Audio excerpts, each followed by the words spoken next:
Terima kasih kawan-kawan semua, kawan-kawan media yang hadir hari ini, dan juga terima kasih kepada masyarakat Indonesia yang selama ini berdoa dan mendukung upaya hukum saya.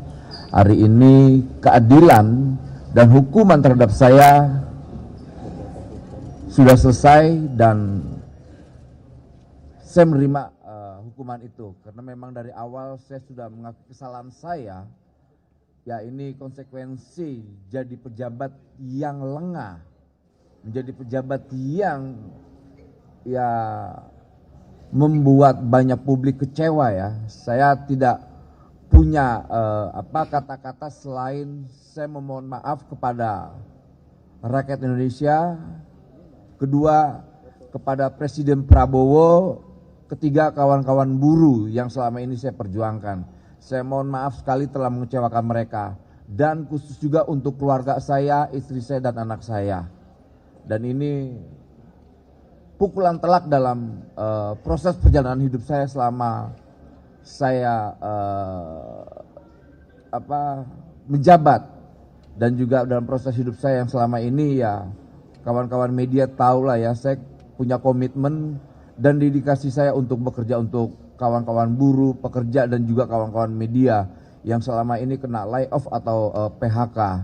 Ya, ini kecerobohan yang nggak bisa saya hindari, tapi saya tetap bertanggung jawab terhadap perbuatan saya. Begitu kira-kira. Pak, apa alasannya Pak menerima koalisi ini Pak? Gimana? Apa alasannya menerima koalisi ini?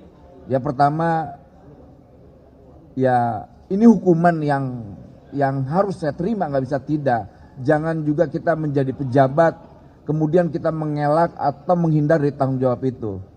Gitu. Jadi ya ini bentuk tanggung jawab saya lah, dan saya rasa hakim sudah melakukan pertimbangan hukum yang luar biasa. Begitu juga jaksa penuntut umum juga udah luar biasa melakukan kerja-kerja dan tuntutan-tuntutan yang luar biasa. Begitu juga kepada tim advokasi saya, tim advokat Munarman dan Salvator dan kawan-kawan yang lain juga telah bekerja luar biasa dengan maksimal dengan menyodorkan bukti-bukti dan pledoi-pledoi yang luar biasa juga. Ya, dan ini kan pokoknya nggak ada kata-kata lain selain ya ucapan terima kasih dan penyesalan saya terhadap peristiwa yang menimpa saya. Ya tugas jaksa emang mungkin begitu ya, mereka juga punya pertimbangan hukum yang lain kali. Ya, kita berharap ya semoga ya prosesnya cepat selesai lah, karena saya juga masih mau punya aktivitas ke depan terkait perjuangan kawan-kawan buruh. Karena perjuangan ini kan tidak selesai dengan saya masuk penjara aja atau ditahan aja gitu. Tapi perjuangan ini kan masih panjang.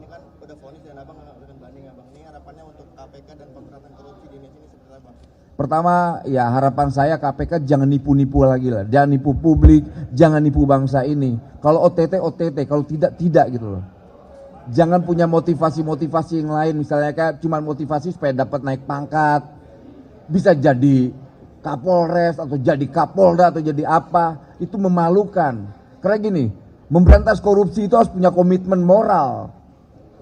Bukan aja cuma untuk motivasi-motivasi yang ya naik pangkat, dapat jabatan baru, itu aja sebetulnya udah bentuk sikap koruptif.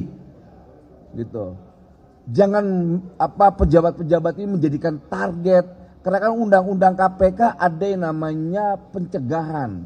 Gunakan dong pencegahan itu. Jangan misalnya kawan-kawan kepala daerah itu ditangkap-tangkapan, itu kan hasil pemilihan rakyat. Yang ditangkap cuma 300 berapa juta, sekian ratus juta. Sedangkan kebijakan-kebijakan mereka kan luar biasa.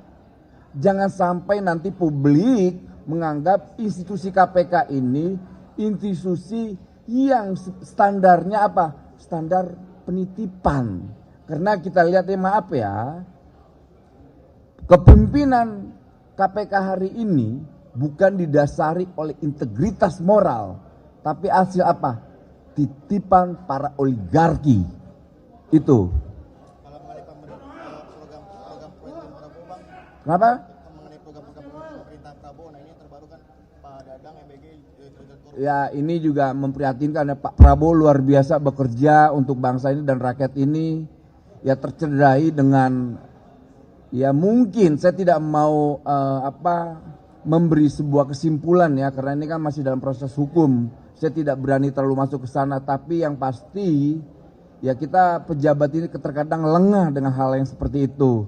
Dan sebelumnya kan saya sudah ingatkan ke kawan-kawan, nanti ada pejabat juga yang akan seperti saya. Dulu yang saya ingatkan Pak Purbaya, tapi ternyata yang kena ada 2 hari ini, selain Pak Dadan ada Pak Silmi.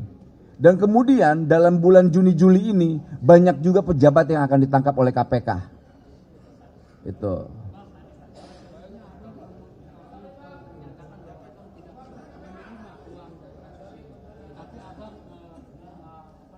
mengembalikan uang 3 miliar. Saya nggak pernah nyampaikan itu. Saya sampaikan saya menerima uang itu dan saya mengaku bersalah. Nggak pernah saya bilang saya tidak pernah. Saya menerima dan saya mengaku salah dan saya menyesal. Jadi saya tidak ada mengelak-mengelak. Dan satu lagi saya coba ingatkan Pak Prabowo, dalam bulan Juni-Juli ini akan ada peristiwa besar, ada eskalasi politik yang ujungnya adalah menggulingkan pemerintahan Prabowo. Dan konsolidasi ini sudah selesai dan sudah matang. Konsolidasi sipil, konsolidasi mahasiswa, konsolidasi buruh, konsolidasi kelompok sipil society dan semuanya. Tinggal butuh satu pemicu. Dan 98 jilid 2 akan terjadi tidak lama lagi. Jika Pak Prabowo tidak peka terhadap kejadian ini, kita sudah lihat dolar semakin tinggi, indeks harga saham gabungan kita juga udah babak belur. Itu adalah salah satu indikator bahwa ke depan nanti ada gejolak sosial yang indikatornya adalah gejolak ekonomi. Terima kasih kawan-kawan. Apa? Pertama, Pak Prabowo harus mampu mencari kawan yang strategis dan kawan loyal. Pertama, kawan loyal dan partai loyal adalah partai PDIP. Kedua, barisan Habib Rizik yang hari ini luar biasa punya loyalitas kepemimpinannya dan PDIP juga punya loyalitas ideologis. Jangan cari partai yang kesana kesini dan jangan cari kawan yang hanya orientasi nyari jabatan dan uang. Kasihan Pak Prabowo, beliau orientasi kerakyatan udah luar biasa. Terima kasih kawan-kawan semua ya.